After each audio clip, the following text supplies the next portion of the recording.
Good evening, everybody, and welcome to the SimShed Broadcasting Network, where we're here presenting the ANZCAR Abruzzi Cup for tonight here at the Martinsville Motor Speedway, a very short track oval that can be very treacherous.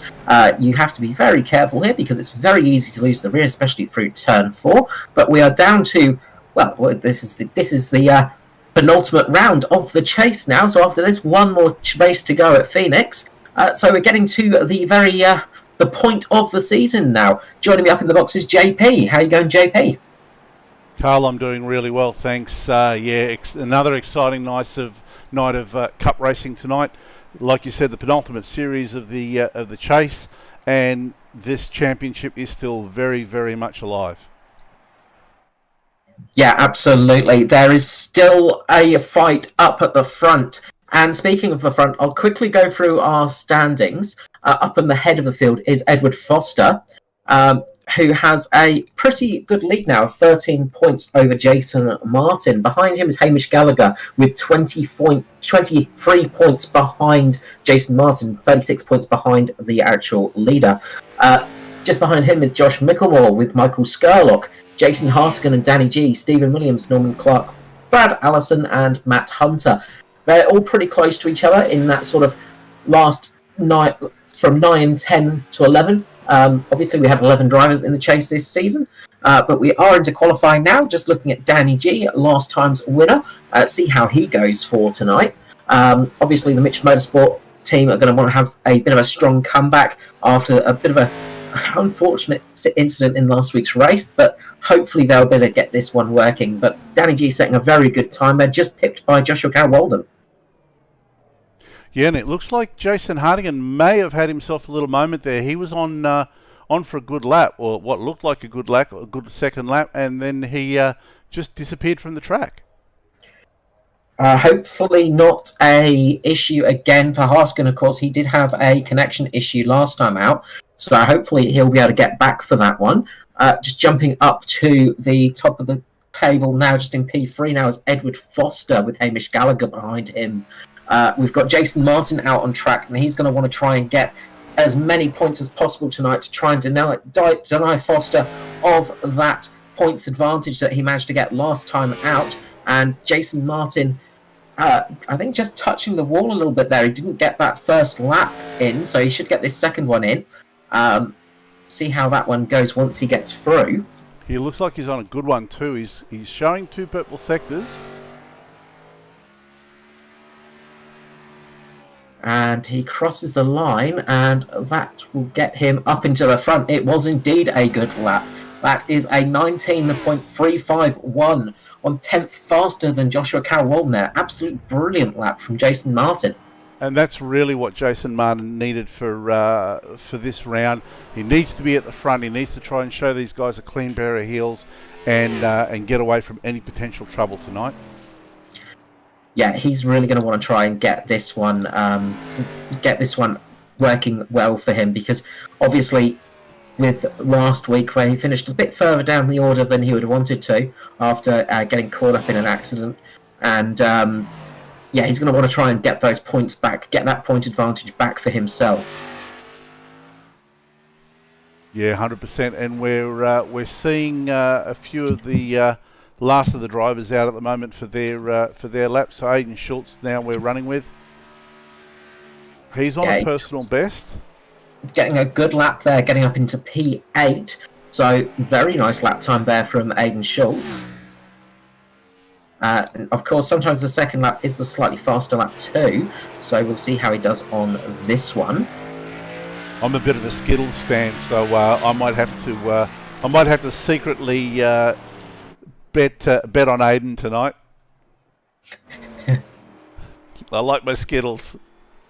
Look, Skittles are one of those things that are they're pretty prized after when you get a packet. The best thing about being an adult is you can actually just order them yourself. Absolutely. And Michael Skurlock's out for his last run.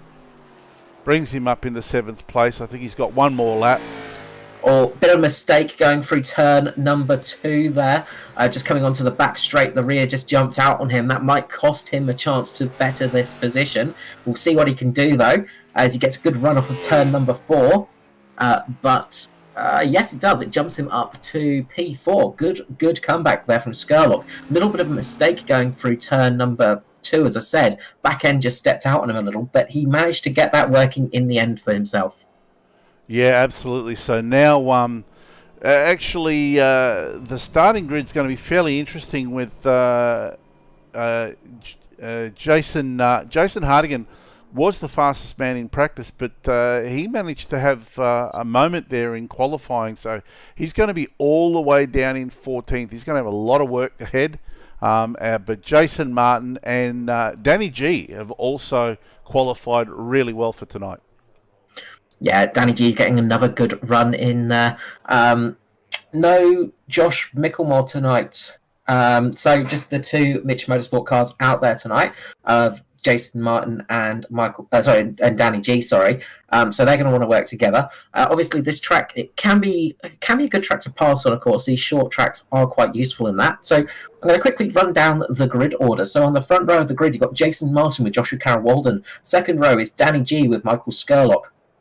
Third row is Edward Foster and Hamish Gallagher. Fourth is Stephen Williams and Mirko Dortnack. Fifth is Phil Otto and Aidan Schultz. Sixth is Bradley Allison and James Robbie. Seventh is Adam Rosell, Norman Clark. Eighth, Jason Hartigan with Paul Jackson. And on row 9, we've got Jake Maloney and Matt Hunter, who didn't set times for the grid tonight. Yeah, so nerves will definitely be up tonight for the start of this one. Short track, 150 laps, is it, Carl, tonight? Yep, 150 tonight. Of course, these drivers only get the 4 sets of tyres, so the set they start on, and then they've got 3 more to use through the race. This race is going to be one of those sort of races where you're going to want to have track position. Track position is going to be key for this race. So expect to see people sort of staying out there a little bit longer than normal. They might try and roll the dice a little bit. Obviously, you're going to lose a lot of time in a pit stop as well here because it's such a short track. You're going to lose up to around about 2 laps. So it can be quite treacherous to pit under green here. So expect to see people try and stay out as long as they can. From what I heard from the drivers a bit earlier on, they're probably going to try and just stick it out for as much time as they can, and then see what happens after that, really. Yeah, 100%. And you were mentioning before there in practice that turn 4 is looking a little bit dicey out there tonight. Yeah, turn 4 looks to be the turn that everybody's struggling a little bit on tonight. They seem to be really having a bit of trouble just getting through those corners. Just seems to be the rear that's losing a little bit of balance through those corners as well. And obviously on these short tracks you do get a lot of heat building up in the tyre. So that's usually the case with this one. So as we go around on the parade lap, or the warm-up lap, as you may call it, the pace car will go round for a second time, I think, on this track, because it's only a 3/4 kilometre oval. There we go, finally got it out. So yeah, it's only 3/4 of a kilometre this track, so it is very, very short indeed. So you do get an extra lap under pace car as it comes around for the start. But Jason Martin's going to want to try and get a good jump off from the start here. He's got Joshua Carroll-Walden next to him, who is quite fast. And sometimes starting on the inside line is not the best one to be on. Pace car comes in, and we will see it go green very shortly for the Abruzzi Cup here at Martinsville Speedway. And Jason Martin does get a great start there. Joshua Carroll-Walden does get a bit of a better launch, though, off the corner. That high side working well for him. That's what I was talking about earlier on. The high side can work a little bit better for the launch because you've got a little bit better speed, a little bit better of a speed run through there. Just behind him, you can see Danny G working his way up as well. He's going to want to try and get there and be the tail gunner for Jason Martin. Michael Skurlock and Edward Foster are battling back there for P5 and P4 at the moment, with Hamish Gallagher and Stephen Williams coming up to enjoy the battle. Yeah, it's all on at the moment. Great launch by everybody. Everyone's all bunched up now, so yeah, this should be an interesting first sector of the race. Yeah, you've got to be careful not to push too hard in this sector of the race. Obviously, we've said it many times before, but you can't win a race on the first lap, and that is so very true at a place like this because it is one of those tracks. Oh, as Danny G gets a big slide. It looks like Foster just caught him, just missing the brakes there as they go into turn number 3. Sorry, Foster just missed his braking point a little bit. And there was a little bit of a tap further back with Hamish Gallagher and Mirko Dortnak. So there's a couple of little bumps in there, and this has brought out our first caution. Yeah, really well of Danny G to keep it off the wall. Yeah, he did a great job. Also, good job for Danny G just to sort of have the wherewithal to stop the car where it was, so he didn't get caught up, he didn't get crashed into. Now he's going to start from the back of the field now, but his car is relatively clean. There's not much damage at all on it, if any. And yeah, he did a good job of basically not getting caught up in a bigger accident there. So good job on Danny G's front there. We do have a car coming into the pit lane. I think it might be Matt Hunter. Matt Hunter.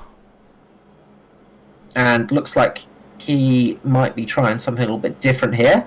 Doesn't look to be too much damage on that car. Doesn't look like he's really taken much of a whack in it. But I think he's just topping up on fuel though. So yeah, he's just going to get a little bit more fuel in there. From what I've heard from the drivers tonight is they should be able to make it on about 1 tank. But that little bit of extra fuel on Matt Hunter's car could be a significant thing later on in this race. Yeah, and like you said before, really good presence of mind from Danny G to just put the brakes on there and not let the car move down the track. I guess novice racers can learn something from that. When you do have a spin or get taken out, the best thing to do is just hold that brake and not move the car. Yeah, it's a big thing. Hold your line. And we say this a few times. You've probably heard it a couple of times from us in the past here as well, is when you hold your line like that, you're making it a lot easier for the rest of the field because they don't have to guess if you're going to drop the car, get the car in a lower position. It's much easier to avoid a car than it is to avoid a car that's moving. So avoiding a stopped car is much easier. And you can see that all those drivers managed to get around Danny G. There was no issue there. Obviously, a couple of little taps in the midfield just as the compression happened, a bit like an accordion. It all just squeezes up a bit. But it can make it a little bit different there. Yeah, absolutely. And it looks like the lights are out on the safety car now. So they're going to get going again. And the safety car peels in. So getting ready for a restart. And I reckon we'll see Jason Martin bolt away again, and he does indeed. But you're going to see Joshua Carroll just catch up to him a little bit, I reckon, just as they go through the corners. Just because that high line seems to have better launch off the corner. That low line just doesn't have quite as much straight line speed on it, but it works much better through the apex of the corner. So you'll see these guys start to catch up pretty quickly, but passing is not easy. Mirko Dortnak makes a good move down the inside on Hamish Gallagher and is going to get past Michael Skurlock now as well. Good little battle there for P5 and 6 at the moment. Yeah, nice move there by Mirko Dortnak. Yeah, really well done on that restart for him. He's looking pretty racy out there tonight. Unfortunately, it looks like Aiden Schultz has caught a bit of damage on the car. Oh, and speaking of, unfortunately, commentator's curse for Mirko Dortnak there. He's gone around. He's just lost it going through into turn number 3, and that rear end's just caught him out a little bit. Everybody's done a good job of missing him. He's sort of stuck there middle of the track, but he managed to hold the car in that position. And I guess if you had to spin anywhere, that's probably the best place to have it because there was enough room for cars to get down the bottom and across the top there.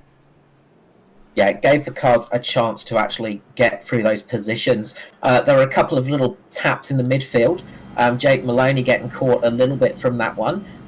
He got a bit of an extra tap as the field just checked up there. Going back to have a look at that now. So, yeah, he just went into the back of Adam Rosell, I think. Just a bit of a bump in the midfield, just as they went to avoid Mirko Dortnak there. And that's one of the things you have to be careful of on a track like this. It is very easy to have a little accident like that, and you've got to be careful of just on the braking as that happens, because sometimes it's very hard to react. Obviously, there's no brake lights in stock car racing.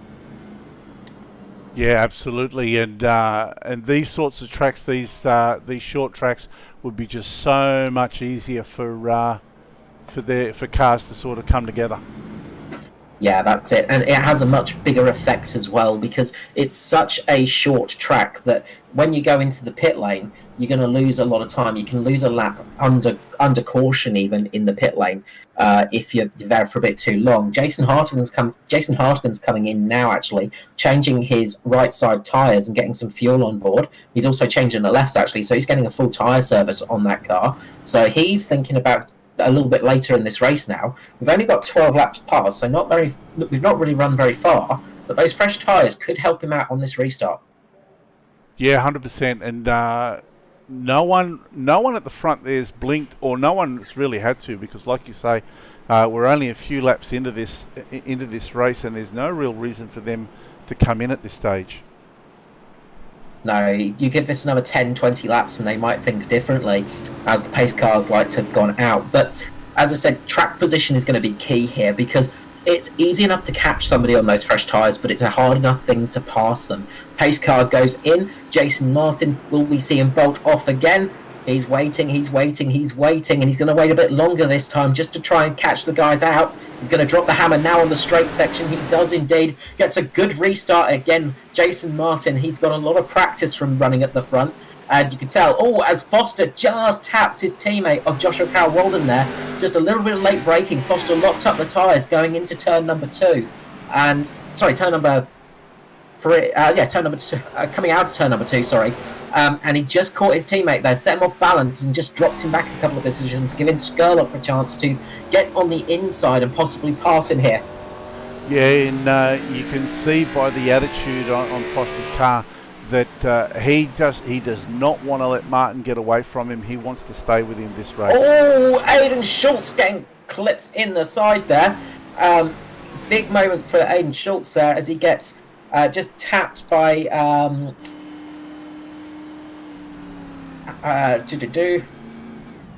trying to figure out who that was now. Sorry, I've lost which car that was. The 29 there of Jake Maloney just tapping him on the inside. Schultz did a great job of catching it though. I'm just wondering if there's another incident somewhere along the line, but I think that was it. I think the caution could have kept itself in there. It didn't really need to come out there. That's the trouble with the automatic system in iRacing sometimes, is it goes for a caution when one's not really needed. Good job by Schultz though to actually keep that car, keep it pointing straight, get it back in a straight line and not completely spin it round. Yeah, absolutely. And have a look at this, Jake Maloney. We've not seen him. We've pretty much not seen him for the entire chase. He's in there tonight. He's made up 10 places already. Yeah, Maloney's one of those drivers that can be a very good runner. On his night, he is very, very quick, and he can absolutely get it out of nowhere and sometimes really surprise you with that speed, which is, when you don't see somebody too often out there, you can sometimes get surprised by just how fast they are. And Jake Maloney is definitely one of those drivers that has that bit of speed and can really, really surprise you sometimes. Yeah, 100%. And so far, Jason Hartigan, well, really, he had nothing that he could have really done on the restart there. What do we have? I think we had about 2 laps or 3 laps before a caution came out again.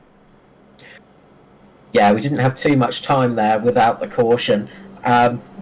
He's really not managed to get far up, but him and Danny G are sitting close to each other, so when we get a nice bit of green flag running at the restart, hopefully this time round, we should see some interesting stuff down there in the towards the end of the field, because those are 2 very fast cars that are out of place at the moment. We could see them starting to climb up their positions. Also, remember, Mirko Dornak is also down there. He's had a very quick car all night too, so he might be one to watch as well. So all 3 of those guys, quick runners here tonight. They might be able to work their way up the field a little bit, could come into some surprises. Yeah, 100%. And no one's really gotten themselves into a rhythm yet, but now we've got Martin on the low line and Foster on above there. Martin looks like he's going to go early. Foster following him. he does get a good launch there. And Foster's just going to cover off that inside, stop Skurlock getting there. And that's something I was about to say before that green came out, is with Foster on that low line, he's going to want to try and box off Skurlock from getting underneath him. He wants to, if he's going to finish behind somebody tonight, he wants it to be Jason Martin. As long as he's one place behind him, that's going to help him out for the rest of the chase. Yeah, absolutely. I mean, ideally, I know Foster's going to be wanting to win this one, but yeah, if Martin's ahead of him, he's not going to want to let him get too far ahead. Yeah, that's it. Ed does like to win. If he's going to do something, he'd want it to be a win for sure. But he's doing a good job of just keeping in that position at the moment. Jason Martin's got a little bit of pace over him by the looks of it. At this time, he's managed to claw up about half a second lead at the moment, but he's not really blistering away. Obviously, these guys are going to be conserving tyres a little bit, conserving the car a little bit too. Yeah, absolutely. Now we just saw Jason Hardikin making a move on his teammate Norman Clark there. Danny G's been able to get away from him, but Jason's closing that gap now. It's going to be hard work for these guys to pick their way through the field. That's for sure. Yeah, it's going to be a hard night for them now, unfortunately. That little bit of the sort of incident in qualifying for Hartigan and the little spin for Danny G, both things that they do not want to have happen tonight. And this is a track where you don't want to lose track position, because track position is key. And they've got a lot of hard drivers to get past as well. People like James Robbie, Phil Otto, Brad Allison, Adam Rosell, Aidan Schultz, Hamish Gallagher, Stephen Williams, Jake Maloney. You know, those are all extremely good drivers, and they're drivers with multiple sort of top 10, top 5 finishers to their names. We've got a few winners in there, a couple of people that are still in the chase at the moment. You know, these are very much the cream of the crop at the moment. It might be a small field out there tonight with only 18 cars, but they're 18 of the fastest cars out there. So it's going to be a very hard night to make moves when you're a bit further down in position. Absolutely, and we're just on board now with Jake Maloney, watching him just menace the back of JCW's car. Yeah, that's it. Jake Maloney, unfortunately, he can't make every race, and he's missed out quite a few this season, but he has got 2 wins under his belt this year. You know, and that just shows how good he is. He's one of those drivers that when he gets out there, when he's got the bit between his teeth, he is a very hard driver to beat. And he is doing a great job out there of putting the pressure on Joshua Carroll-Walden at the moment. Don't take your eyes off behind him. Stephen Williams, of course. Stephen Williams and Hamish Gallagher are both behind him. Both of them are very good on short tracks. Stephen Williams is one of those drivers that tends to be extremely good on the short tracks.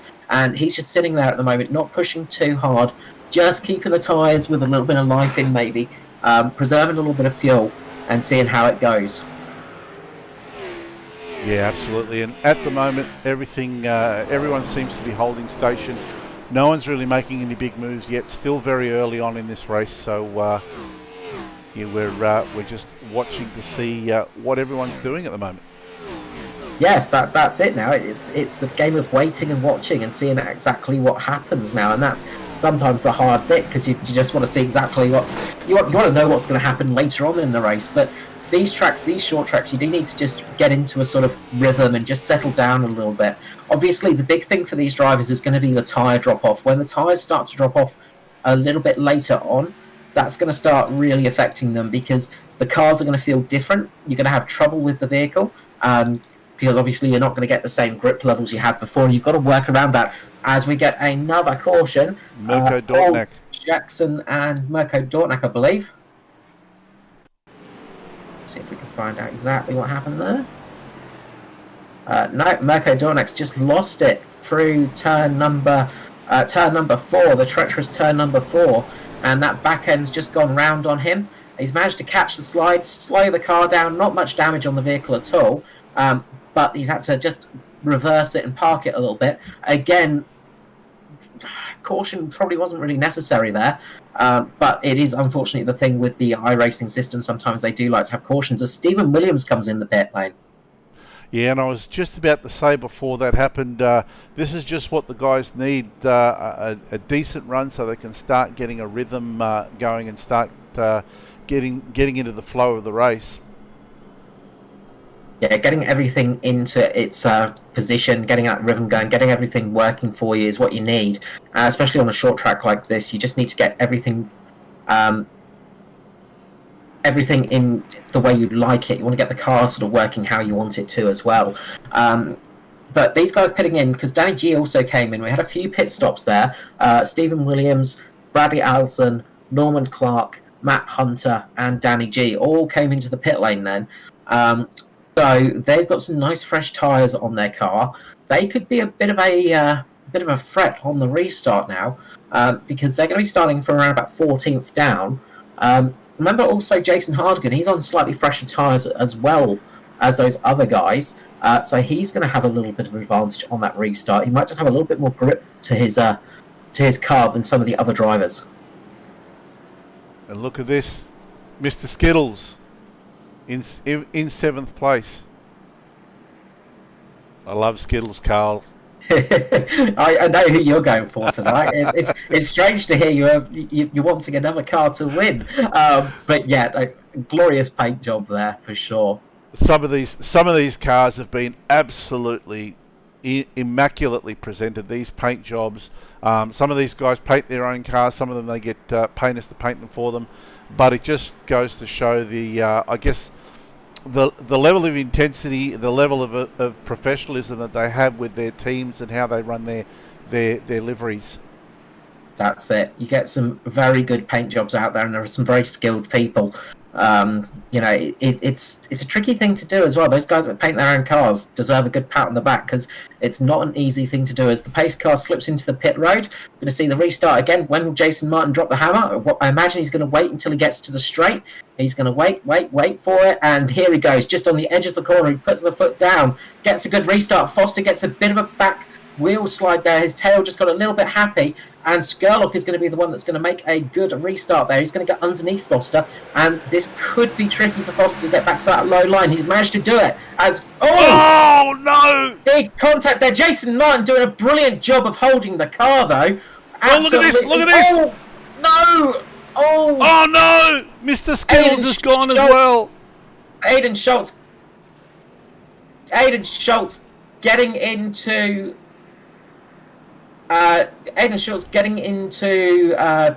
Joshua Carroll Walden, I think there. Might not have been, actually. That might be the wrong person. So all of this has started with Ed Foster making a move on Jason Martin. Maybe a fairly ambitious move, but a move nonetheless. Jason Martin's been able to correct that, and then as JCW's come around, I think he's just touched with Aiden Schultz, and then that's ricocheted his car into Martin's car, turned him around, turned Aiden Schultz around, turned JCW around, and that is all she said, ladies and gentlemen. Yeah, huge, almost like domino there. And Aiden Schultz got a big receipt as well. He got a big smack a little bit later on down the track as well. Somebody went into him, just not popping on the brakes. Jason Martin's going to come in, get some fresh boots, get a repair done on that car as well. Obviously, good thing about these short tracks is you don't really need to worry about the damage so much. It does affect a car, but it doesn't kill a car. That's the main thing. But that is a big moment there for Jason Martin. Edward Foster, he's going to be not too happy about that. He doesn't like doesn't like causing incidents like that. But it's worked out really well for Jake Maloney. He's managed to get himself up into second place. Have a look at that. Jake Maloney, he's now moved up 15 positions. He's in second place. The silent assassin, Michael Skurlock, is sitting in first. Ed Foster's in third, and yeah, knowing Ed and knowing how he likes to race, the last thing he wants to do is to take anyone out. But I mean, being the penultimate round, you just cannot leave anything on the table, and if you get a sniff, you just have to have a go. Yeah, you have to go for it sometimes, and you look at that and you go, probably should have left that one, but he went for the move. Unfortunately, I think we've lost Aiden Schultz from this race. So that is a real shame. Aiden Schultz having to retire the car after that big smash a little bit later on. So that's one car down. Absolutely. And have a look at this. Jason Hardigan has moved up 10 places and he's now in 5th. Yeah, it's worked out. Hardigan is working his way up there, and he is on fresher tyres than those guys, remembers. So pace car has come in. Skurlock is going to lead us away. He's going to wait for it. When is he going to drop the hammer? He drops it now, just on the edge of the corner. He launches the car off again, gets a great job getting the car away there. and Jake Maloney's just going to slip in behind him. Foster's now got James Robbie on his outside. Those two are having a little bit of a battle. Really, that accident before started with the restart, I'd say. Foster got a really good... He managed to get some really good grip. The tail got a little bit loose on him, but then he got launched by the car, and I think he was a bit surprised at how much speed he caught up to the leader with. But that's it. On these short tracks, you have to sort of just get that moment right. Just be in the right line to get the car launched as well. Absolutely. And look, all is not lost. All is not lost. Jason Martin's still on the lead lap. He might be in 14th, but he's still on the lead lap. There's plenty of laps to go, so anything can really happen here. Anything can happen in motorsport, and it usually does, as the old saying goes from a Mr. N. Walker. That's it. He's not out of it yet. He's still got a good chance, and if there's anyone that can really climb back up there, Jason Martin is one of those guys. He has got the speed. He has definitely got the talent. He's also got his teammate just a car ahead of him now, so him and Danny G are sort of starting to link up again, and they can hopefully start to work together to sort of force their way through if they just get past Joshua Carroll Walden there. As they're trying to get past Joshua Carroll Walden there. Joshua Carroll Walden's trying to get past Danny G as well. There's lots of battling going on towards the back of the grid. Quite a few cars now looking a bit second-hand as well. Phil Otto, quite a lot of damage on there. But the battle up with Danny G, Joshua Carroll Walden, Jason Martin is really heating up there. Yeah, and it looks like JCW's been able to make that work for him. I'm going to be very interested in what happens here between Jason Hardigan. Oh, look! JCW's gone around! JCW's lost the car going through turn number 2, I think. Yep, he's just lost it through number 2. And the back end just stepped out, and Jason Martin's gone into him. Big impact from the front of Jason Martin there. It's been an unfortunate night for Jason Martin. If he's didn't have bad luck tonight, I don't think he'd have any luck. A real shame there for Jason Martin, and I think that's blown his engine. That is a huge, huge, huge loss for Martin.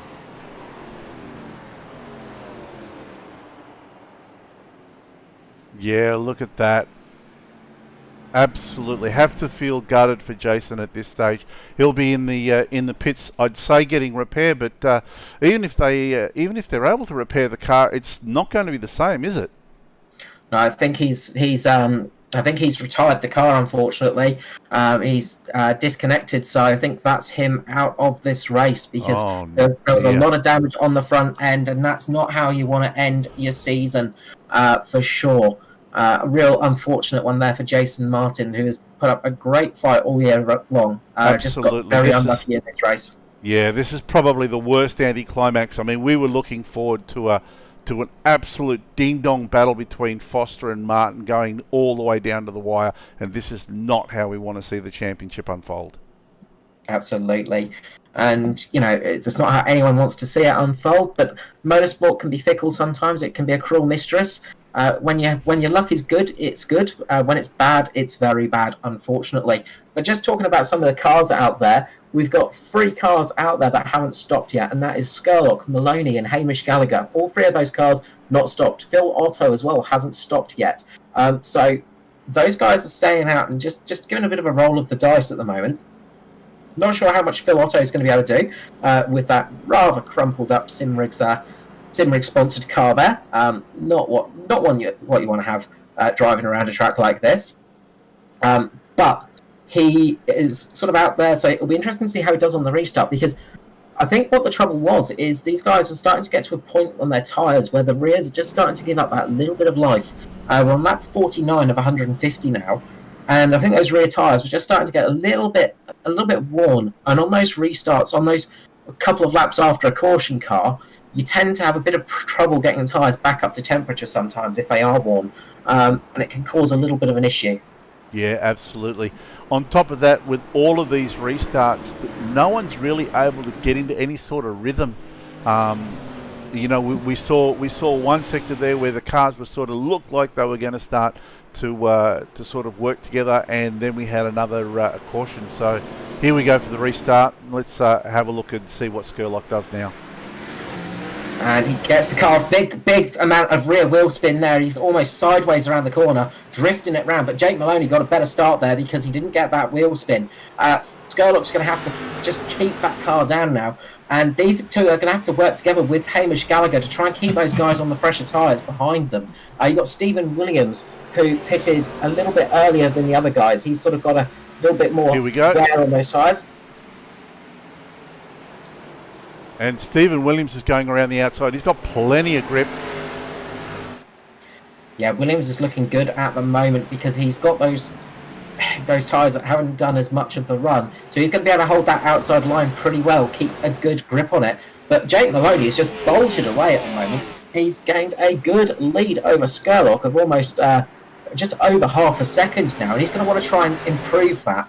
Now, one of the things that you do get on these tyres is you sort of get a plateau. So after about 10, 15 laps, say, you might just find the tyres are plateauing and just not getting any worse for speed, but they're not going to be any better either. So if we see that tonight, Jake Maloney could be in good stead. Yeah, like you've said, like you normally say, Jake Maloney has taken off like a greased whippet. That's it, yeah. And greased whippets are very, very fast. I don't know what's scarier, me having my own sayings, but coming up with Carlisms now. It happens, unfortunately. If you commentate with me long enough, they start coming out as Foster and Hamish Gallagher just get a little bit of a contact through the mid-corner of turns 1 and 2 there. Just a little tap onto Hamish Gallagher, and he's starting to struggle now. Not pitting for those tyres, I think, is starting to hurt him because he's losing a lot of rear grip as he's coming out of those corners. Absolutely. Finding it very hard to turn in, finding it very hard to get the power down when he gets out of the corner. So let me throw this one at you, Carl. You're Foster now. Your main rival is out of this race, so this is going to be a no-point score race for your main rival. What do? Do you push, or do you just try to maintain and get as many points as you can? I think we're going to see Foster pushing here because he wants to prove that he's done this on merit. He's going to want to try and get this victory. I am sure of that. And look at the speed difference at the moment. You can see he is just so much faster than Stephen Williams at the moment, who pitted a fair few laps earlier than him. He's just able to get that car, just get the power down a lot quicker. If he can get past Stephen Williams, he's going to have a good time of it. Now, they've caught up to Joshua Carroll-Walden now, and he's going to want to try and stay on that lead lap. So we're going to see some fighting here for lapped cars as well. So this could all help Foster. This was an interesting turn of events, Carl. JCW came out of the pits just beside Skurlock, and managed to get around, get by Skurlock, and then he managed to get ahead of Jake Maloney. So I'm just wondering whether he's trying to hold them up to allow Foster to get past them somehow. And it looks like something may have happened to Hamish Gallagher. He may have hit something. I'm just going to go to the replay here. Yeah, we'll just have a little look at that, find out. I think it was Matt Hunter just caught out a little bit there.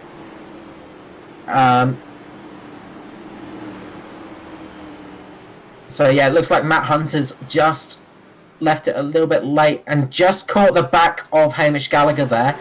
And that's just caused a bit of an incident there. I think we also had Jason Hardigan getting a little bit of a bump as well. So this is going to be interesting to see who pits now, because there's going to be a few drivers wanting to get into the pit lane, I think. Also, just Jason Hardigan got caught up in that one as well, and he's missing the whole front end of his car now.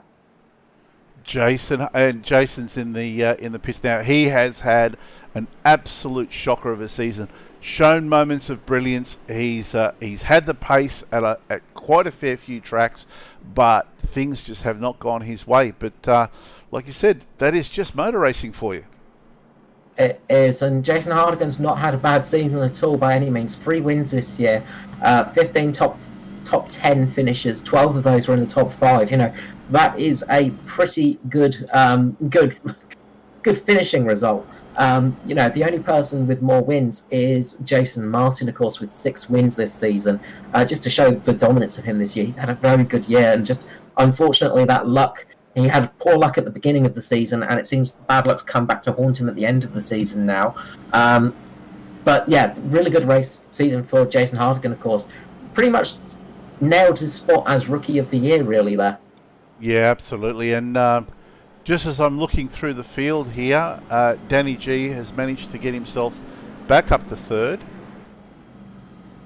Yeah, really good move from Danny G. His tyres are a bit older than those guys around him, but again, track position is key here, and that's going to be the thing that's going to work for him is that track position. So Danny G again, he's going to want to try and get another win tonight.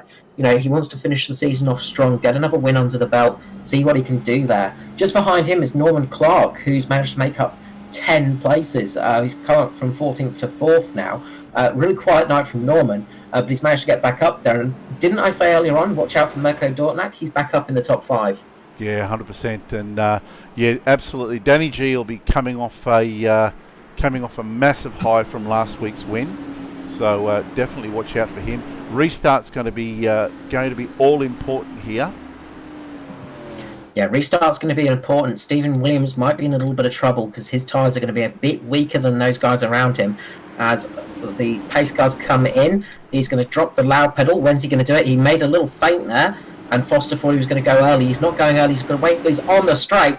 Gets a really good restart there. He just kept them guessing as to when he was going to drop the pedal.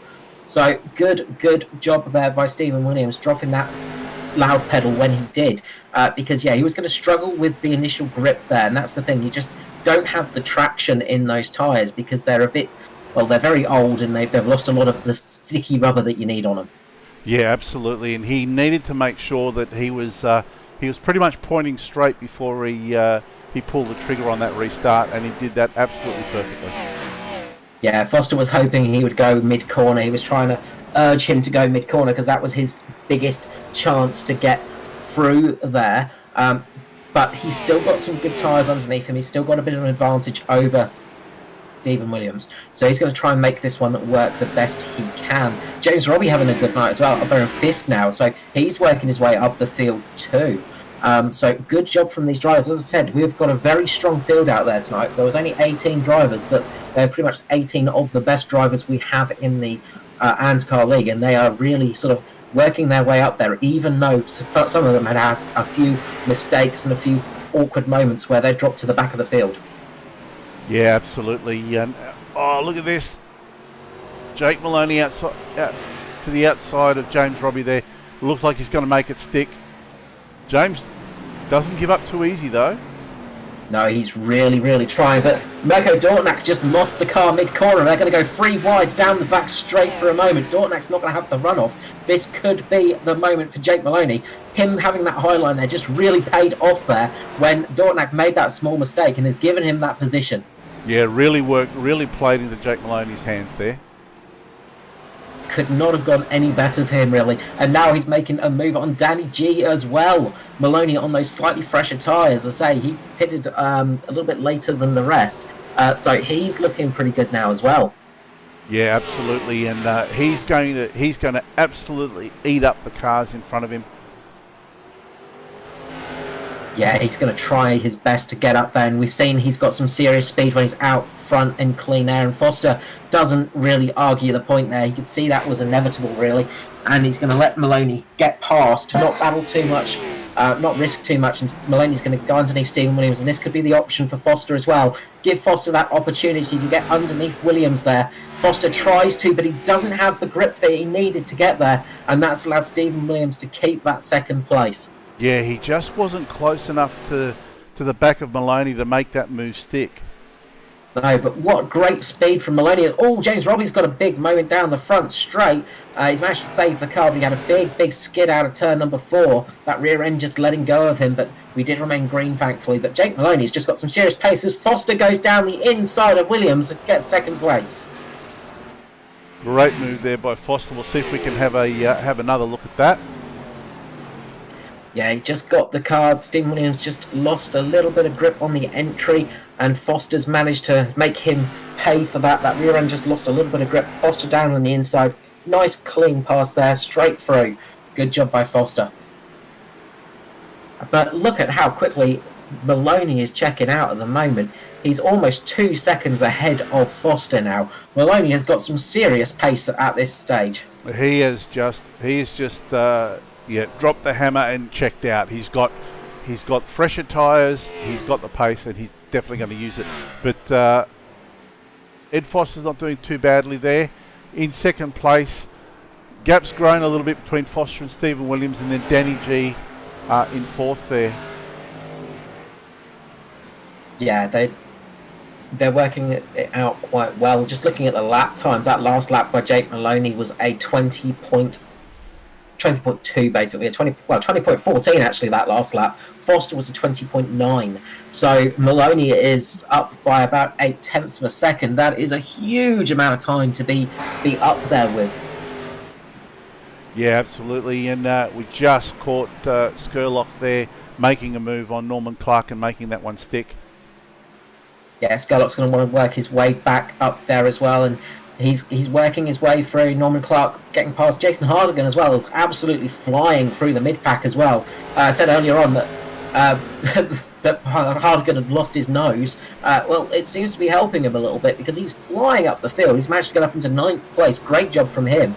James Robbie is still doing a good job up there. He's got Michael Skurlock coming down the inside this time, but he's still keeping the car up there for the Pace Syndicate team, making it easy for his teammate to work his way through, obviously, not putting up too much fight as they pass Mirko Dortnak as he goes a lap down.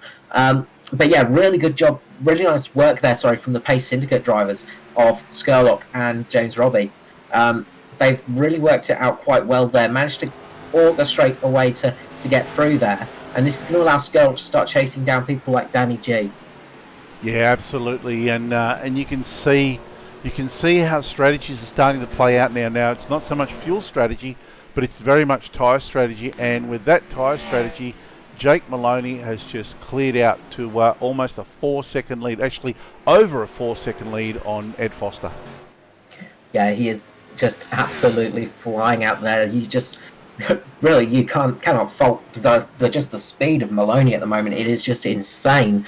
He is setting some seriously good lap times. The only person that's close to him is Michael Skurlock. Skurlock is setting reasonably similar times to him. So he's going to start catching up to Danny G very, very quickly. And if we jump back to Danny G now, you'll see there is a Skurlock right on his tail. And as it turns out, Skurlock actually pitted for tyres the same lap as Jake Maloney, so he's going to be having the same kind of tyre quality that Jake did. Danny G, where did he pit? Let me just have a look here. He pitted for tyres on lap 32 and Skurlock was on 61. Yeah, as I say, those fresher tyres are really, really working out well for those guys. And you can just see them flying along at the moment, and you can just see on the pace of those cars as well that they are just setting some incredible lap times as we go through. As I said, there was not many people that are on similar lap times to the leader. One of those guys left. Big slide there from Hardigan coming out of that turn. Not surprising considering the lack of front nose there. That's not going to be helping the limited amount of aero downforce that you get on these cars, but yeah, major recovery there. He's doing a great job of just muscling that car around at the moment, catching up to James Robbie. I was just about to say there, one of the cars that is setting good pace as well in the field is Hamish Gallagher. He's also one of those cars that pitted similar laps as Jake Maloney and Michael Skurlock. So that strategy seems to be paying off at the moment. And there you go. Skurlock has actually taken Williams and is now after Ed Foster. Yeah, it's not going to be too long until you see those two in a similar picture. There's a bit of time between them, but Foster will see Skurlock starting to close in on him. They're not too far apart on lap times at the moment. Last lap times were pretty much the same, but of course Michael Skurlock was not in clean air. So now Skurlock's got some clean air for that car. We'll see what pace he's really got. About 0.2 of a second faster on that lap than Foster. But I guess there's going to be a point where these tyres plateau out as well. Yeah, they will start to lose speed. Sorry, they're just Skurlock just got a little bit taily coming out of turn 4 there. That's it. That's the thing you've got to watch out for, is you are going to start to have the tyres dropping off on you as the caution is out. Paul Jackson looks like he's had a moment. Let's go and have a look at that. Yeah, and the Terminator liveried Ford there going into turn number 3. He's just had a moment, lost the rear end as he's gone in. He's just come in a little bit late and spun the car there.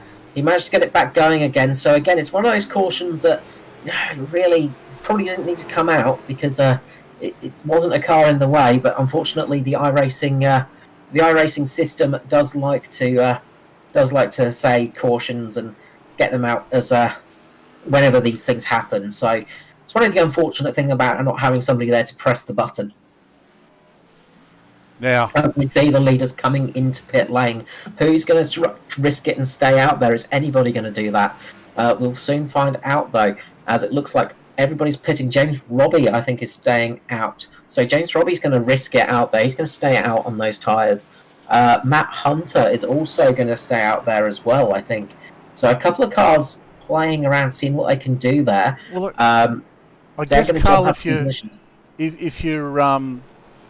if you're down towards the back end of the field, there's you're not really going to lose much by throwing the dice and trying to get up to the front of the field and hope for another caution period, and then you can duck in for an early tyre change. But James Robbie now just decides to go into the pits, and I think it was Matt Hunter followed him in as well.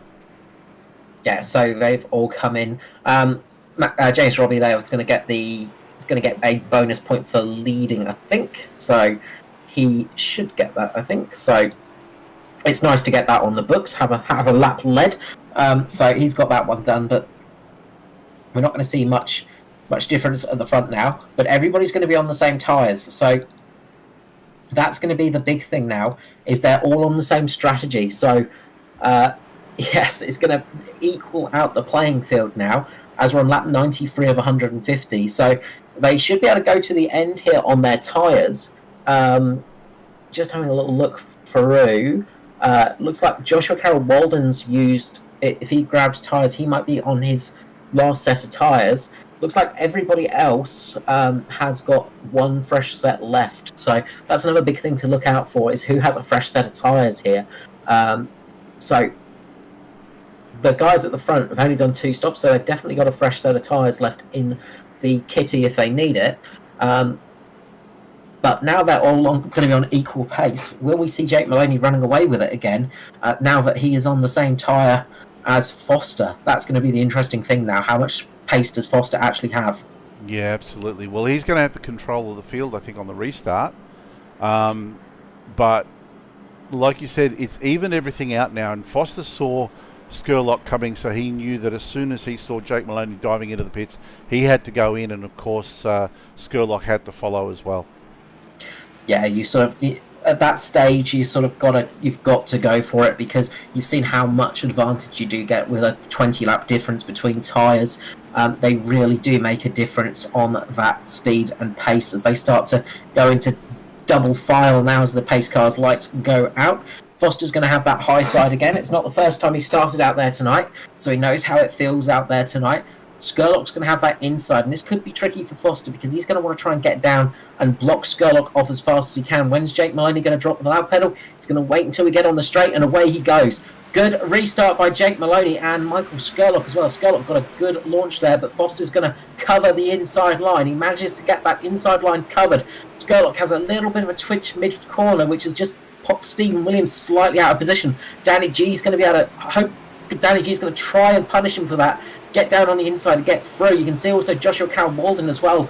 He was trying to get in there as well, trying to make it 3 wide for a couple of moments. Really, really trying his best. But Stephen Williams has managed to recover, and behind them you can see that very damaged car of Jason Hardigan.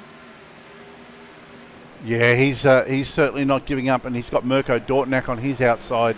But Jason Hardigan is just monstering that car through the field without the front end. So let's just hope him. Oh, look at that! A little bit of friendly rubbing there from Norman Clark on Mirko Dortnack. Says, "I'll have that, thank you." Mirko says, "No, I'll have it back." But this is a fairly interesting argument there. But it looks like Norman might have it.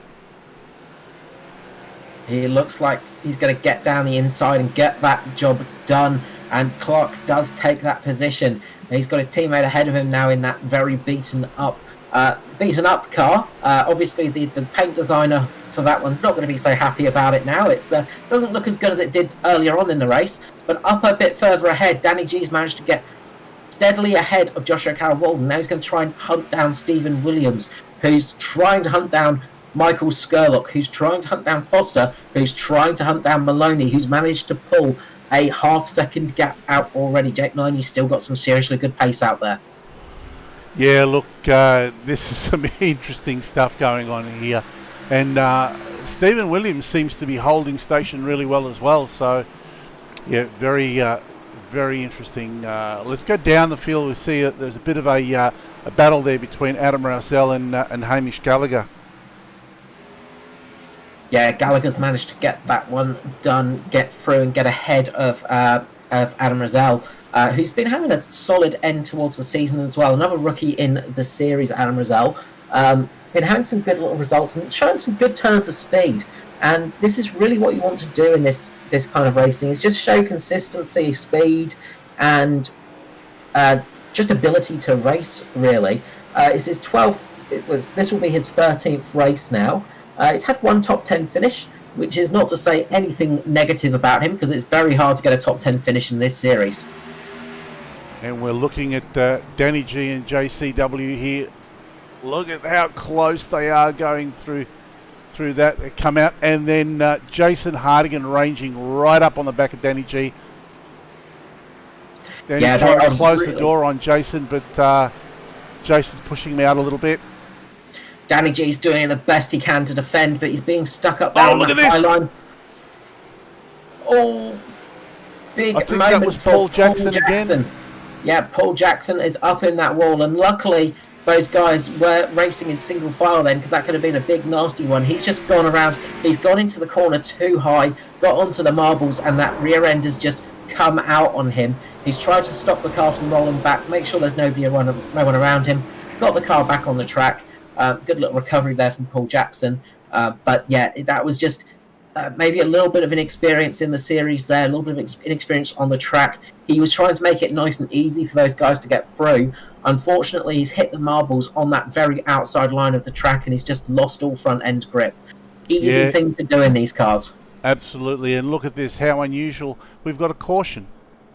Yes, I did say at the start of this one we might see a few cautions tonight, and unfortunately I've been proved right with that one. It's one of the things about this short track, because it is such a tricky racetrack to begin with, Martinsville. You can lose the car quite easily, and it's not fun when it happens. Really not very fun. It looks like Bradley Allison's got the lucky dog, so he's going to come flying around, get himself back on the... I think he was just I think he's 2 laps down, actually, so he's going to get back to 1 lap down. So that's going to help him out a little bit. If another caution comes out, he could get back on the lead lap at some stage. Another rookie driver that's had a good year, Bradley Allison. As we say, he made it into the chase. He's in the unusual position of in the top 11 of the chase, because we did have 2 cars finish on equal points, of course, and he's battling it out with Matt Hunter at the moment, and he currently has Matt Hunter in front of him, so those two are fighting it out for that sort of not to be last position in the chase. Good job from both those drivers, though, to get into the chase. Both of them, Matt Hunter, of course, relatively new to the Cup Series, because he was the main camera operator most of last season, so he didn't have too much chance to race. So good job by those guys. But again, it's just trying to get back on that lead lap, and you just got to try and have the least amount of damage on your car, the least amount of cautions happening. It's tricky.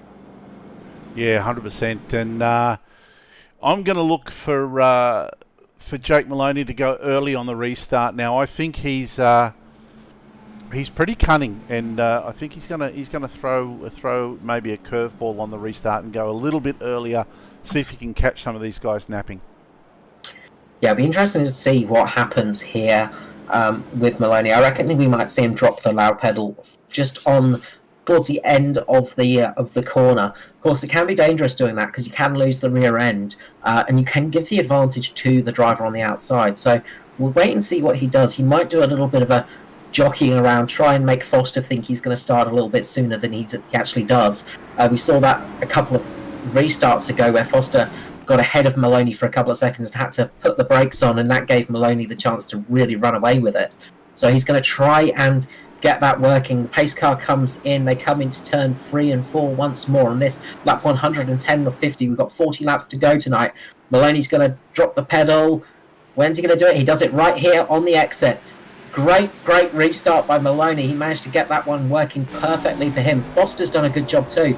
Stephen Williams is out there on the outside at the moment. He's not going to be able to get the corner 1 from Michael Skurlock. He might lose a position to Danny G on that restart. He's come back in front of Danny G, luckily, but it was a bit of a tough restart there for Stephen Williams. Yeah, absolutely. And now they're single file again. They're holding stations, so see if they can get themselves into some kind of a rhythm and get going. Yeah, getting back into the rhythm of driving is the important thing now. Just getting back there, just getting stable. You have to have a couple of laps in these cars just to get your comfort feeling up as well. As I say, you can't just go out there and just drop the pedal. Well, I say you can't. There are drivers that can in this series, of course, that can just switch it on instantly. But for us mere mortals, it does take a couple of laps just to get the eye in on the car, just get used to where it's going to slip, where it's going to lose power, lose traction, where it's going to grip well, and then you start to feel comfortable. So those tyre temperatures also come up to pressure and temperature as well. The other thing about following the pace car, of course, is your tyres do get quite cool. Yeah, absolutely, and everything seems to be, everyone seems to be holding the status quo now. No one's really trying anything, although we see Phil Otto here dropping down a little bit, just letting another car past. Lap 115 of 150, I think we might see people sort of waiting now to make a last minute move. I don't know. What are your thoughts, Carl? I think we're going to see some people just saving their tyres a little bit through this stint, and then probably dropping the hammer on lap 125. I think that's when we're going to see the true pace come out of these people around there, see what they're saving, see what they're holding back. But there are a few people that are out of position, that are trying to make up positions. People like Joshua Carroll-Walden, who's absolutely flying now. So it'll be interesting to see how he goes. He came into the pit lane on lap 106, I think it was. So he's also on slightly fresher tyres than some of the guys out there as well. So he's going to start flying up the field. He's just got past his teammate of Norman Clark. So he's going to start catching Jason Hardigan soon as well. So it'll be interesting to see how he does. Other than that, Bradley Allison's going to be trying to make some moves as well, trying to get back on that lead lap. He's desperate to get there, but he's going to have a tricky time because he's got to pass a lot of people to do it unless we get a caution. Absolutely. I think we're going to see probably here Jason Hardigan just sort of ease up and let JCW go here, which is exactly what he does. I think he's found his limit with Danny G. He's tried a few times to get past him, but just couldn't get it done. And now he's just let JCW off the leash. Yeah, and those fresh tyres are really going to help him out now because Danny G is going to have that little bit less traction into the corner and out of the corner. Meanwhile, JCW is going to have that nice sticky tyres that are going to keep him able to go lower on the track, brake a bit later, in which he does here. He brakes much later than Danny G. Danny G's doing a great job to defend, but that's all he can do. Not much you can do in that situation. You can try and force the car a little bit low and give them some pressure, but that's all you can do in that situation. He's now behind Stephen Williams, so JCW have an absolute charge right now, and he's going to try his best to get past Stephen Williams, who's going to try and make it as hard as possible. But you can see there on the exit, Stephen Williams just losing a little bit of grip, the car sliding in the mid-corner, and that's allowing JCW just to get a little bit more grip on the lower line and slide up beside him. So good job from Stephen Williams so far, just keeping that car in the middle of the track, but JCW just trying to make a dive there. He's trying to make those lunges and a bit of a dive bomber situation as well, just waiting for the last moment, a bit of a Danny Ricciardo move of just braking at the very last possible second. Stephen Williams just losing a bit of traction there mid-corner. This could be JCW's chance, but he's just got it now, and he makes that move stick. That little bit of traction loss mid-corner has really cost Stephen Williams there. Michael Skurlock is next on JCW's hit list. Yeah, and that was really well played by Stephen Williams, just putting his car in the middle of the track and making it that much harder for JCW to find a way around him. Yeah, really well driven there, and it's the art of defensive driving at its best there. You know, you're not going to be able to hold off somebody for the rest of the race in those situations. It is going to be pretty hard for you, but you can make it as hard as you can, and he definitely did. Obviously, the trouble when you're defending like that is you have to take a tighter line than you normally would, and that can sometimes overheat the tyres a little bit. You'll probably see Michael Skurlock doing a similar sort of similar thing here as he gets a little bit loose on the exit. But you'll see him doing a similar thing here, just keeping the car mid-corner. Skurlock tends to be quite good at keeping cars on slightly used tyres in a lower groove. So we'll see how well Skurlock can do with the defending. Up a little bit further in front, Foster's managing to keep Jake Maloney honest. There's only 3/4 of a second between them at the moment, but Maloney is still setting some slightly faster times. So they're not too far off each other, but they're keeping each other honest. Yeah, absolutely, and you also have to look at Foster. He's pretty much the master at conserving his tyres. So just wondering whether that's what he's doing, and maybe waiting for Maloney's tyres to go off, and then try and have a go, or if he's just sitting there thinking, well, look, I've got second place at the moment. It's pretty well covered. If this stays green, I'll walk away with a bag of points. Yeah, I think he's not going to make too many risks, I don't think, on the last couple of laps. If he can get up there, he's going to get up there. But with 21 laps to go after this time round, I think he's just settling into that position. He's not quite got the pace of Maloney, who is now a second ahead, but he's going to try and keep the car in that position for as long as he can. And Skurlock's kind of helping him out here as his teammate JCW is sort of caught behind Michael Skurlock right now, so he can't really chase up to Foster at the moment. So Skurlock, again, as I said, expect to see some great defensive driving from him, and we are absolutely seeing that. He can just keep the car on that tight line without losing too much tyre life from the car. We've seen it a number of times from Skurlock in the Cup Series and the Truck Series, where he just can run this lower line and just keep the car where he wants to keep it, despite the tyres looking a bit like a dog's dinner.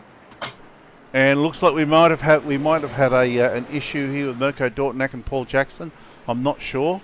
Yes, there's been a big moment of Phil Otto as well. I think was involved in that one. So Phil Otto's just gone into the back of Mirko Dortnack, who was braking heavily as he had to check up behind Adam Rosell, I think it was. So there's a bit of a tap there again, and that's caused the car to go around and the caution to come out. So hopefully this will be our last caution of the night on lap 133. Now it's a question of, does anyone from the front come in for tyres? I don't think we will see anyone doing that because it's a bit risky at this stage. You're going to want track position over fresh tyres for sure. Well, look at this. They do. Yes, the leaders are coming in, so this is going to be really interesting because the top three have come in: Foster, Maloney and Skurlock. And the rest of them are staying out. Stephen Williams has come in, Danny G as well. So quite a few cars have come in, to my surprise. This could actually work out really well for Joshua Carroll Walden. Absolutely, and this is going to be that big race off pit lane. Let's see how that plays out. And does anyone take full tyres? That's going to be the question. Is anyone going to risk just taking the right side, or are they going to take a full service of tyres? That's going to be the big question. Looks like a full set of tyres for Foster. And I think everybody's doing a full set right now. So, yep, full set for everybody. And the top three are going to remain unchanged. Danny G's going to get out ahead of Stephen Williams. Hamish Gallagher there as well. Hamish Gallagher's got himself up into the mix now as well. So this is going to be an interesting restart now. We have got some very fast cars on some very fresh tyres now. Yeah, absolutely. This is going to be some interesting running to the end here. And looks like we've got Phil Otto and Matt Hunter staying out as well. So it's going to be an interesting restart here because those guys are on quite old tyres. So their tyres are going to be a little bit rough on that restart. Meanwhile, you've got Joshua Carroll Walden, who came into pit lane on lap 106. So we see Matt Hunter peeling into the pit lane there. So JCW's tyres are pretty okay at the moment. As I said, the guy that was really hoping for a caution was going to be Brad Allison. And it's worked out well for him because he's back on the lead lap now. He's up there in P8. Yeah, absolutely. So it's really going to come down to the restart now. Watch these guys. Watch Maloney, Foster and Skurlock, Danny G as well. I think Stephen Williams, they all came in for tyres. Watch what happens on the restart and how quickly they start to make their way through the field. The tricky thing for Maloney is he's going to be starting behind Jason Hartigan, who has quite a lot of damage to that car. We know he's been quick here tonight, but he might not be able to get the car off launching as quick as he wants it to. Foster, meanwhile, is going to have JCW Phil Otto in front of him. So he's going to have two cars in front of him on that low line. So it's going to be quite useful for him because he's going to be on that low line. It could be quite good for him on that restart. Just depends how Jason Hardigan gets that restart made. If he can get away quite well, then it's going to work out. It's not going to work out too badly for Jake Maloney. But if that car can't pull off, if it's losing a little bit of acceleration, then this could be a great restart. As pace car comes in, we're going to get the restart for the race on 137. Joshua Carroll-Weldon's going to drop the pedal. He gets a good restart there. Jason Hardigan a little bit slow off. You can see how much slower those guys, Phil Otto and Jason Hardigan, are. Jake Maloney's gone up high. He's gone up high and Jason Hardigan's gone into Maloney and Foster's managed to get past them all up into second place. He's got a hard charging Danny G behind him with Stephen Williams just getting caught out a little bit as well. Phil Otto's trying to hold his position, but he can't do anything with it. You're going to see Foster jump down the inside of Joshua Carroll-Weldon now. He makes the move. Danny G's going to try and make the move as well, and he's going to do it. Great drive from Danny G. Jake Maloney's got down there as well. He's had to go take a slight defensive move just to come across the track a bit more, but Foster's managed to get out in front with Danny G behind him and Jake Maloney in third. This has been disastrous for Jake Maloney. Yeah, absolutely, and you called it. He got held up by Hardigan on the restart there, and Hardigan decided to argue the point going through turn one and sort of took them both wide, which sent Maloney back, but he's managed to get past Danny G, and now he's hunting down Foster. Now, does Foster fight here, or if he sees a hard-charging Maloney coming up on him, does he just let him go and take second? Last thing Foster wants to do at this stage is get caught up in any incidents.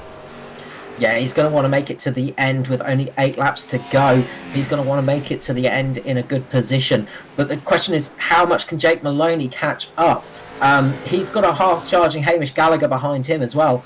Gallagher is doing a great job behind them, and bit of a car park further back. Phil Otto's gone round. I think Stephen Williams. Sorry, wrong car there. Stephen Williams getting caught out there by Adam Rozelle and James Robbie. He's just got caught in the middle. He's tapped James Robbie, gone down into Adam Rozelle, and that's caused him a big spin. A disaster for Stephen Williams. Even worse for Jason Hardigan, who got caught behind Stephen Williams on that spin, got pinned up against the wall, and that's going to drop him right to the back of the line. This is kind of a reprieve for Foster, though, because he's now got some pace car laps to go, get him closer towards the end, as we're on lap 143 of 150 here. That's going to sort of slightly help him out, but the trouble is now Jake Maloney is going to be relatively close for that restart. We've seen how fast Maloney is. Hamish Gallagher's also got some serious speed in there. Michael Skurlock, Danny G, these are all very fast drivers. It's kind of surprising. Other than Jake Maloney, the top 6 have almost kept all of their positions from qualifying earlier on. Foster started 5th, is now 1st. Gallagher 6th, 3rd. Danny G 3rd, 4th. Michael Skurlock started 4th, is now 5th. And Joshua Carroll-Weldon started 2nd, is now 6th. So it's funny how they've all managed to get back up there. They've had some big adventures tonight, as a few of them have dropped right to the back of the line, spun round, had to take some extra pit stops, but they've all managed to get back there at the end of this race. But you've really got to say, what a drive from Jake Maloney, starting there in 17th and getting up there to the front of the field. Yeah, Jake Maloney's put on a stellar drive tonight. Ed Foster's not done too badly for him, but yeah, he's going to be facing a very hard charging Maloney on this restart. So that's going to be very interesting.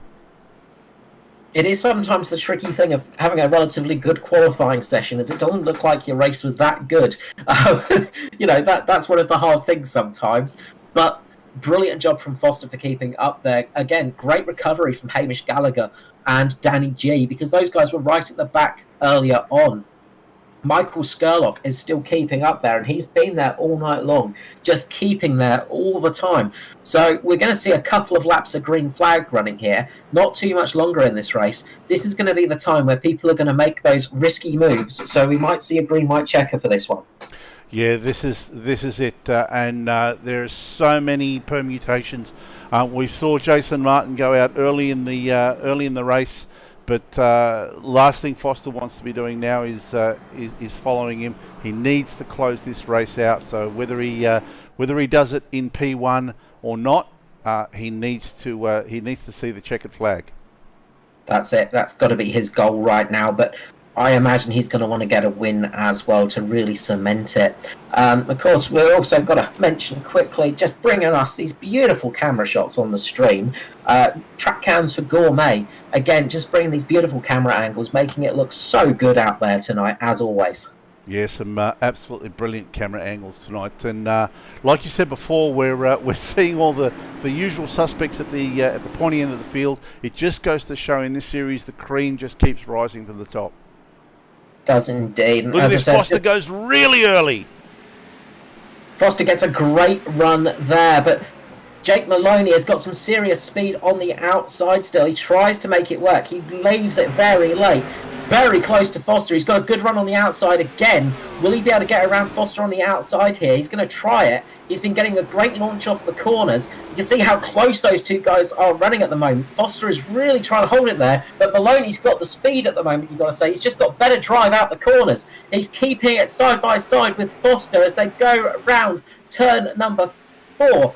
Turn number 2. They're coming into turn number 3 now, and Foster's got that inside line, and that is the better line, but Maloney's got better drive out of the corner. At the moment, Maloney's got the lead, and he could take it from here, but Foster's really trying his best to punish Maloney and stop him from getting ahead. He's doing a great job of keeping him side by side. Just behind him, Gallagher there. Slight touch from Foster. Tom Foster just has a slight tap there as he runs up wide. He's going to get a little bit of a tap up behind from Jake Maloney, but that might have cost Jake Maloney the time as they cross the line.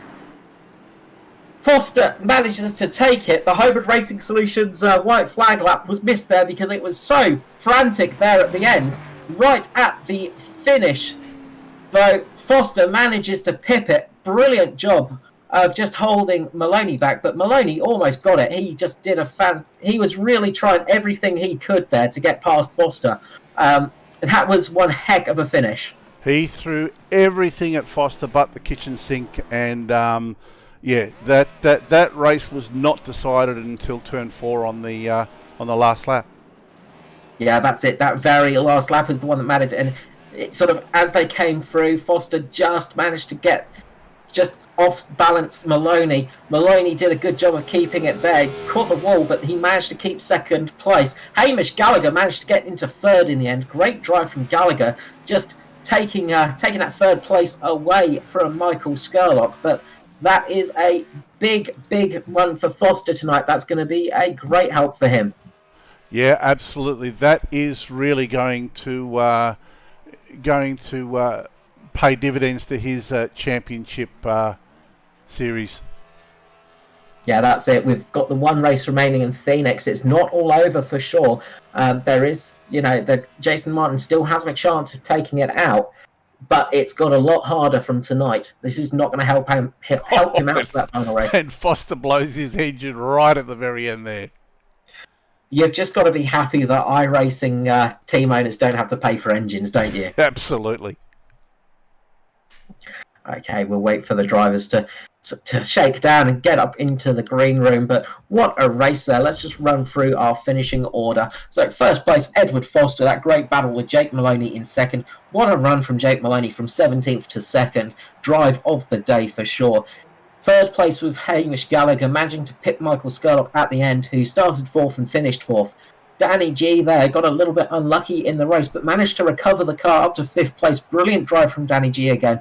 We're seeing him just get stronger and stronger as the season goes on. Norman Clark worked his way up to sixth place from 14th in the end. A good drive from Norman Clark, with JCW, Joshua Carroll-Walden, finishing in seventh behind him. Eighth was Matt Hunter, getting another top 10 finish under his name, starting 18th, finishing 8th. Behind him comes Stephen Williams in 9th place, with Bradley Allison in 10th. 11th was Paul Jackson, with Phil Otto 12th. 13th was James Robbie, with Jason Hartigan in 14th. A lap down was Adam Rosell in 15th, with Mirko Dortnak 16th, Jason Martin 17th, and Aidan Schultz 18th.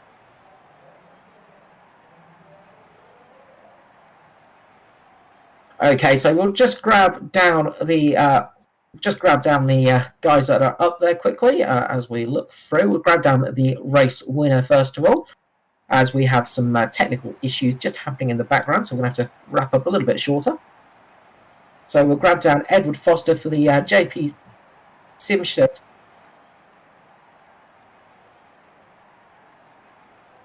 Go. Edward Foster for the JP Simshed team. Congratulations on that race win. Yeah, how about that, hey? Oh, man, what an insane race. That was a close one at the end. Yeah, man, Jake was so fast. He was so quick.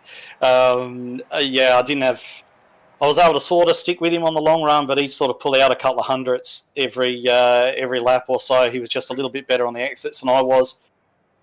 Really good on the throttle, running it out to the wall. But we got that couple of little restarts there at the end, and we were able to get it done. Off that last restart, he had a look at the overlap, but I kind of slowed down a little bit more than I needed to kind of encourage him to go to the outside, and I was pretty confident if I could hold him on the outside, I'd be able to keep him there. And, yeah, that happened. So, yeah, delighted to come away with the win. He nearly got me there right at the end. He probably deserved a bit of a win tonight. He was very, very good. But, yeah, look, we're not here to give them away. And, yeah, we got it done in the end, so I'm delighted. Yeah, but fifth win this season now, Ed. Obviously, it started out a bit dry for wins, but you're definitely coming back towards the tail of this season now. And when it really counts, you've been having some good luck finally. Oh, look, it's not luck, mate. I absolutely do not believe in luck at all. It tends to be that the harder you work, the luckier you get, put it that way. There's always something that even if you get involved in an accident that's nothing to do with you, there's always something you can learn from it and always something that you can use to get a bit better. And that's how we've approached this season, and look where it's got us. Yeah, it's got you into a very good position. Obviously, you must be feeling a little bit tentative, but also a little bit more relaxed coming into Phoenix for the next and final race. Yeah, look, it was our goal tonight to try and hold the gap in points, roughly where it was. And, yeah, very frantic start to the race, of course. So, you know, I must apologise to Danny because I got right into his rear bumper. We were running so close and I missed my braking point by 6 inches, maybe, and got in the back of him. And I barely touched him. I got a 0x for it. And he's kind of slid up the track a little bit, and I thought he's going to gather it. And I actually backed out of the throttle a little bit, thinking we were both going to sort of take off together. And then I saw the caution come out. I didn't even actually see him spin, so I don't know what happened, but I got to apologise to him for that. But yeah, certainly going into Phoenix, it does a good result like this really does make things a little bit easier. You know, we're kind of doing the maths about what we'd expect tonight to be and what Phoenix was probably going to look like. And yeah, obviously it looks a little bit better than that now. So we haven't won anything yet, but yeah, we're gonna keep pushing. No, absolutely. We will wish you the best of luck for the next round. But before we let you go, of course, the usual shout out to sponsors and general people. Yeah, absolutely. So just shout out again to the JP Simshed team. They've done a fantastic job so far. Their first year, they've just driven so well. I think all of our boys had a bit of a rough night tonight. I think apart from me, JCW was our best finish in 7th. He's always good around the short tracks, and that tyre strategy may have paid off for him on another night. So, yeah, well, of course, the sponsors as well, Goodyear Auto Care Warana, which has given us the main sponsorship for my car, which is always very much appreciated. And of course, then we've got Brutzy Racewear as well, Cars for Hope, Nationwide Tracking Systems, Dragon RC, all of those guys, Track Racer as well. They're doing some really big things at the moment as well, Track Racer, and it's great to have be able to be associated with those guys. And it's just been a killer year, and I just can't wait to get it all over with now. We've got one round to go, and then we're going to kick onto the All-Star race and just let our hair down. Everyone's going to have a great night there, and finish the season off strong. Awesome. Thank you so much, Ed. We will catch you again next time out in Phoenix, I'm sure. Other than that, have a good weekend. Thank you very much. You too. Edward Foster there. Next up, we'll grab down Jake Maloney, P2, finished starting 17th, finished second. What a brilliant race there. Jake Maloney, how are you feeling? Yeah, pretty happy. It was a good fun race there. Definitely those last couple of laps side by side were quite good. I think I've won a race here before, passing around the outside on the last lap, and unfortunately Edward did a good job there just to run me a bit wide and get the win there. Oh, it was a very close one, obviously, and right on that last lap, it's where it all sort of happened. It just missed out on that win, but you had so many laps in the lead tonight as well, and just working your way from the back of the grid to the front of the grid tonight must have been a very tricky thing to do. We just seen on the replay as well, just you going into the back, I think, of Adam Rosell a little bit earlier in the race when Mirko Dortnak went round. It was an eventful night for you, really, wasn't it? I think Martinsville, no matter where you are, is always a pretty eventful race, and I don't know, it's pretty much my favourite track, so I always enjoy racing here. That's it. You do well on these shorter tracks. Obviously, you've had 2 wins this season in the Cup Series. Wish you could see you out there a bit more, but obviously, must feel good to get another podium position up there in P2. Yeah, probably a little bit disappointing not to get the win, but it's good fun tonight, and we're normally pretty competitive if we get around to finishing the race, which is quite good. So hopefully next season we'll do a few more races. Yeah, we hope to see you more times next season, and hope to see you getting up towards the chase, because you've definitely got the pace and the ability to get up there, and hopefully we'll see you for a few more times next year. But before we let you go, of course, anyone you'd like to give a shout out for tonight? No, not really, just you guys doing the broadcast. You're most welcome when you give us races like that. Thank you so much, Jake Maloney. We'll catch you again. Cheers, guys. No Hamish Gallagher tonight by the looks of it. So, unfortunately. So we'll wrap up there, I think. Missing Hamish Gallagher from the green room, unfortunately. But strong P3 finish for himself there. That was one heck of a race, wasn't it, JP? Absolutely. There was no picking that one. I thought Jake Maloney had it absolutely sewn up, and Ed Foster managed to get through there and keep him behind him, and even right down to the very last corner, it was not decided. So fantastic racing tonight.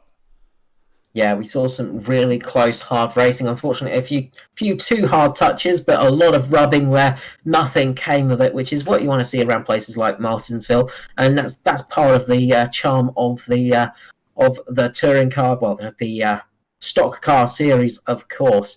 So next time out, we will be in Phoenix, and that will be on November 5th, of course, and that's our last race for the season for the Cup, but coming up on the JP Simshed Network.